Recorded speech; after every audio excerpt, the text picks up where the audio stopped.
Hola a todos, ¿cómo están? Bienvenidos a otro episodio más de Estudios por el Mundo. Yo soy Fer y en este episodio te voy a contar cuáles son esos tips que a mí me han funcionado para poder conseguir trabajo en el extranjero. Este episodio te va a servir mucho si estás pensando hacer tus estudios en el extranjero de carrera o de posgrado o inclusive si ya te encuentras en el extranjero y no has podido encontrar trabajo. Hola, yo soy Fer, fundadora de VIAC, y esto es Estudios por el Mundo, un podcast sobre cómo estudiar, aprender idiomas y trabajar en el extranjero. Bienvenidos. Te cuento que no es que sea experta en recursos humanos, pero yo también he estado del otro lado, donde tengo que reclutar personas, y he entendido cuáles son esas características primordiales que tanto como reclutador, así como cuando envío un currículum, estamos buscando. Entonces, te lo voy a compartir en 5 puntos importantes. 1 va a ser la búsqueda de empleo desde que estás empezando a buscar trabajo. 2, cómo leer una descripción de puestos. 3, cómo hacer que tu currículum destaque del montón de candidatos. 4, qué tienes que agregar en tu carta de motivos para hacerla única. Y 5, cuando llega el momento de las entrevistas. Entonces, desde el primer momento en que estás empezando a buscar tu trabajo, tienes que checar que la visa en la que te encuentras actualmente te permite trabajar legalmente en ese país. Cuando yo estaba con visa de estudiante, podía trabajar hasta 20 horas por semana y 40 horas por term o por temporada de Navidad o de verano, que es cuando estaba de vacaciones. Sin embargo, cuando cambié la visa de posgraduada, es cuando legalmente me permitía el país trabajar tiempo completo. Entonces, ese es mi primer punto. Observa bien cuáles son tus limitaciones dentro de la visa que te encuentras y a partir de ese momento empiezas a buscar el empleo ideal. Vamos a suponer que estás con visa de estudiante y tienes la limitante de que solo puedes trabajar 20 horas por semana. Entonces, tienes que buscar las palabras clave que digan part-time o que sean trabajos que te permitan ciertas horas por semana. Puedes trabajar hasta 20 horas. Significa que puedes hacer 3 horas con una empresa, 8 horas con una empresa, pero nunca pasarte de las 20 horas semanales. Hay negocios o compañías que te dicen, bueno, yo solamente tengo shifts de 7 horas los sábados, entonces puedes tomar ese, por ejemplo, y hacer entre semana 2 shifts de 4 horas o de 5 horas para no pasarte de las 20 horas. Eso sí se puede, siempre y cuando esté dentro de las 20 horas legales, ¿no?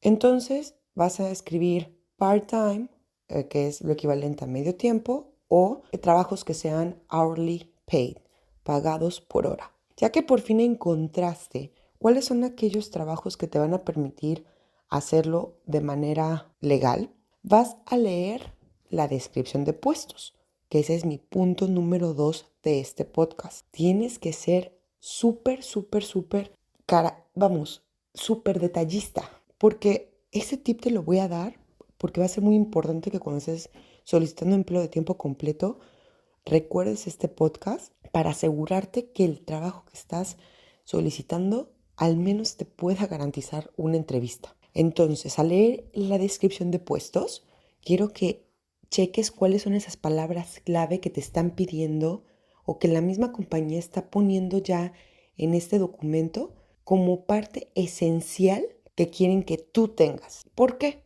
Porque te vas a asegurar que eso sea lo que venga en tu currículum o en tu carta de motivos. Por ejemplo, alguien que está buscando auxiliares o asistentes de cocina, pues van a tener que tener ciertas habilidades en cocina, o si están buscando para recepción, probablemente alguna experiencia ya tratando con gente, atención al cliente, comunicación, que tengas excelentes habilidades de comunicación o de resolución de problemas, cualquiera que sea, inclusive si no has tenido nunca trabajo, todo eso lo puedes demostrar con experiencias académicas, con voluntariados, que si ayudaste en un verano a tu familiar en algún negocio, cualquier experiencia que tú hayas hecho, no la deseches, no la hagas menos pensando que no es importante, porque todas esas experiencias, por muy cortas, o no profesionales, por llamarla así, son importantes y cuentan para el desarrollo de tus habilidades. Y todo eso va a sumar a la hora de solicitar empleo. Entonces quiero que seas muy, muy, muy detallista a la hora de leer este rol, porque el mismo documento te está diciendo exactamente qué es lo que está buscando la compañía. Entonces no te preocupes en, ay, probablemente no me vayan a llamar o tal vez no tenga lo que al momento de ver mi currículum tal vez no puedan verificar que yo tengo esas características. Sí lo van a poder hacer siempre y cuando tú encajes en ese perfil y entregues tus documentos al 100. Y algo que te voy a decir, si te preparas con tiempo y también aprendes a leer bien la descripción de puestos, te garantizo que vas a tener cada vez más entrevistas. ¿Esto qué significa? Deja de enviar currículums nada más por enviar, no nada más porque está fácil darle clic en enviar currículum y listo, se acabó. No es suficiente. Además, uno como reclutador se da cuenta cuando enviaste un currículum sin echarle ganas o sin haber leído la descripción de puestos. ¿Por qué? Punto número 3. En tu currículum vas a tener que destacar esas características esenciales que están poniendo en la descripción de puestos. Entonces, si yo estoy buscando, ya te había dado un ejemplo anteriormente, que si yo estoy buscando a alguien que tenga la capacidad de resolver problemas fácilmente, quiero que me muestres con experiencias académicas o profesionales previas que has estado en alguna situación similar. Ejemplo, supongamos que eras el líder del club de mercadotecnia en tu universidad, o que lideraste alguna sociedad, o que formaste parte del equipo, o que eras capitán del equipo de baloncesto. No sé, son ejemplos que podrían servir cuando no tienes experiencia profesional. Y entonces todo esto suma, como te comenté anteriormente, a que el reclutador se dé cuenta que sí tienes características o habilidades que has desarrollado en otras situaciones. Entonces lo que quiero que hagas es, cuando ya hayas encontrado ese puesto que quieres aplicar, no cometas el error de enviarlo. No, que ya te lo voy a volver a repetir. Léelo bien y personaliza tu currículum. Personalízalo para que el currículum esté hecho al puesto que quieres. ¿Por qué te digo esto? Porque cada vez que yo hago esta metodología me funciona. He aplicado mi metodología y los pasos que te estoy comentando en este podcast muchas ocasiones aquí en Inglaterra y yo creo que el 70% siempre me llama una entrevista. De hecho, te cuento que estoy muy emocionada porque por fin me atreví a hacer el taller de currículum de manera automatizada para que pueda llegar a más personas y lo estaré lanzando próximamente, o si ya este podcast lo estás escuchando y el taller ya se lanzó, checa en la descripción porque probablemente esté ahí ya el enlace para el curso.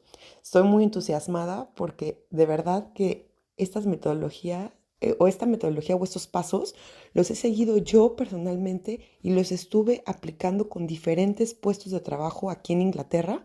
Y como te digo, el 70%, 80%, porque ahorita la última sí estuvo así de que todos me llamaron, fue gracias a que seguí estos pasos que te estoy contando. Entonces en el curso lo que hago obviamente es decirte el paso a paso, pero también recibes retroalimentación de mi parte una vez que ya hayas concluido con tu currículum. Y eso me lleva al cuarto tip del día, la carta de motivos. Hice un podcast anteriormente que te voy a dejar vinculado en la descripción sobre el personal statement. ¿Cuál es la diferencia entre un personal statement y una carta de motivos para entrar a laborar en algún lugar? El personal statement normalmente tienes que destacar tus habilidades académicas y ciertas características que vas a poder implementar o continuar desarrollando durante tu experiencia académica en el extranjero, donde la carta de motivos o el cover letter o la carta de presentación para entrar a trabajar, haz de cuenta que es una carta donde vas a hacer un resumen, pero lo vas a destacar de tal manera que puedas poner ejemplos de que esos skills o esas habilidades que ya pusiste en tu currículum los vas a poder ver ejemplificados en esta carta de motivos. Entonces, si en tu currículum me estás poniendo que estuviste trabajando como asistente de mercadotecnia en tal agencia de marketing y por eso desarrollaste la habilidad, por ejemplo, de poder manejar redes sociales efectivamente, más de un negocio a la vez. Entonces, en la carta de motivos me vas a hablar de eso, de esa experiencia, de cómo lo lograste, cuáles fueron esas habilidades que aprendiste, qué fue lo que te ayudó a destacar o ser mejor en ese puesto durante tu experiencia ahí trabajando como asistente de mercadotecnia, porque lo que queremos ver en la carta de motivos es que puedas ejemplificar eso que comentas en el currículum.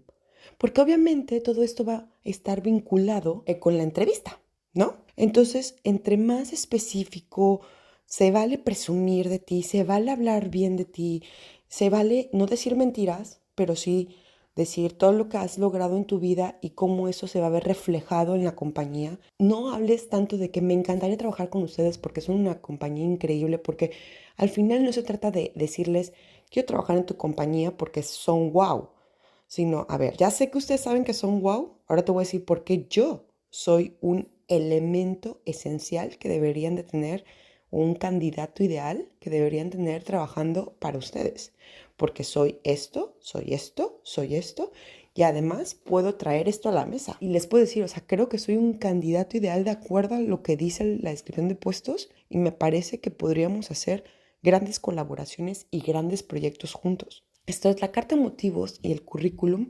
Es tu carta o tus documentos de presentación. Toma en cuenta o considera que te he contado en diferentes videos y podcasts que no puedes poner tu fotografía en el currículum o poner datos personales. O sea, entonces, pues realmente la gente cuando ve ese tipo de documentos no ve el nombre, no ve nacionalidad, no ve nada. O sea, solamente ve lo que tú estás escribiendo en tu currículum, en tu educación, en tu experiencia profesional, en tus habilidades. Y algunos te ponen preguntas ahí para ver cuáles son tus respuestas preliminares para ciertos escenarios ficticios, pero también la carta de motivos es para eso, para saber qué es lo que has logrado y cómo lo puedes ejemplificar. Yo tengo una pasión por escribir cartas de motivo, por eso he ayudado a muchas personas a que puedan entrar a universidades públicas y privadas en Canadá, en Italia, en Francia, en Inglaterra, en muchos lugares, y la verdad es que es por lo mismo, porque es simplemente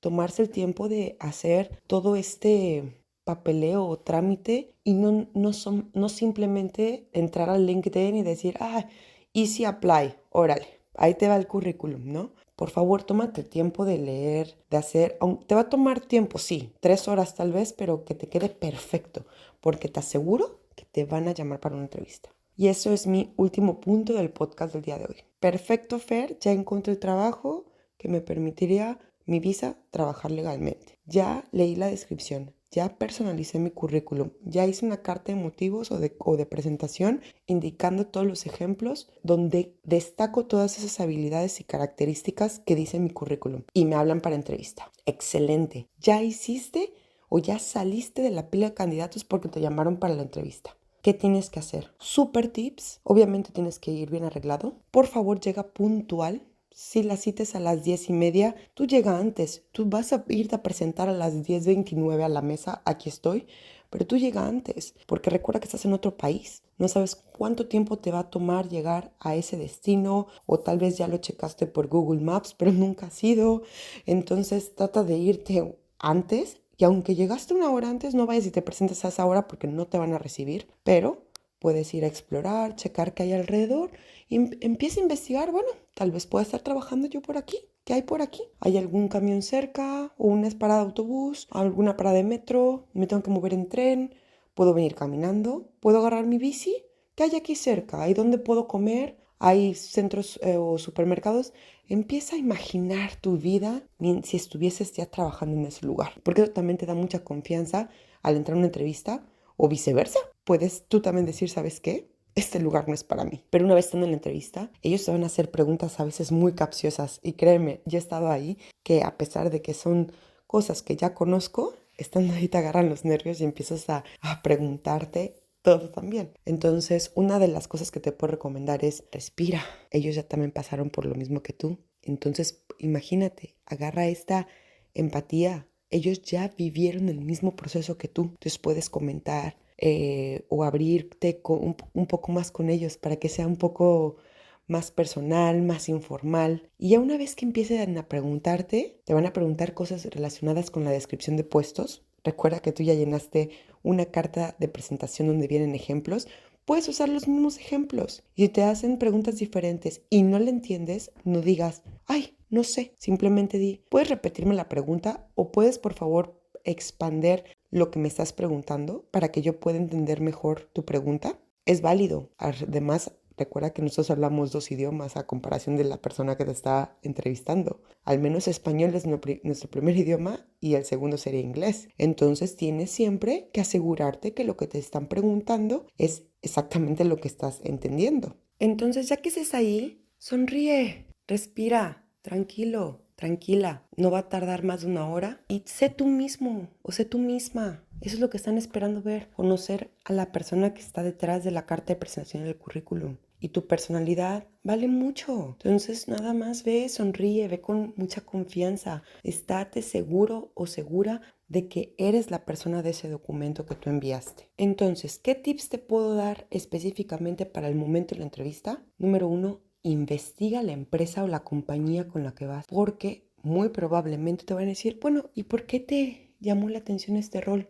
¿Por qué quisiste aplicar? Y obviamente no quiero que contestes, bueno, es el único trabajo que me han llamado o es el que me permitían por la visa, ¿no? Sí puedes comentar si estoy buscando puestos de medio tiempo porque actualmente soy estudiante. Sin embargo, veo que la empresa realiza esto, esto y esto. Y estoy muy interesado o interesada en desarrollar mis habilidades con atención al cliente, resolución de problemas, que a pesar de que tengo un historial con eso, quiero aprovechar que actualmente cuento con la visa de trabajo y me gustaría poder profundizar más en estos temas. Y qué mejor que con esta compañía que veo que tiene un historial increíble con atención al cliente. Siempre si metes este dato curioso de ellos mismos, estuvo leyendo sobre nosotros. Palomita. Otro tip que te puedo dar, lleva preguntas preparadas que le vayas a hacer a las personas que se están entrevistando acerca de, bueno, ¿y a ti qué te parece? Recuerda que él también es un empleado de la compañía o pudiese ser un director o un gerente. Coméntale, bueno, ¿y aquí qué opciones de progresión existen? ¿O cómo es que califican o miden rendimiento de un empleado? ¿O qué es lo que espera alguien como tú que yo realice aquí? ¿Cuáles son los horarios? ¿Cómo es el ambiente laboral? Preguntas así y te aseguro que si buscas en Google vas a encontrar un montón de ejemplos que te pueden servir para que lleves tú preparado y siempre eso se ve también muy profesional por parte de alguien que quiera realizar preguntas e interactuar con la persona que te está entrevistando. Pero bueno, ahí lo tienes, son 5 súper buenos tips que a mí me han funcionado para poder conseguir trabajo en Inglaterra mientras había estado estudiando o con mi visa de estudiante. Si estás en ese momento que estás a punto de irte fuera o ya te encuentras en el extranjero, espero que estos tips te sirvan muchísimo. Por favor, déjame saber en los comentarios si te gustaría recibir alguna información específica sobre estos temas de buscar empleo fuera. Estaría muy muy contenta de poder compartirte mis propias experiencias y más métodos, pasos y tips para poder triunfar en el extranjero. Te veo en otro episodio. Yo soy Fer y que tengas un excelente día.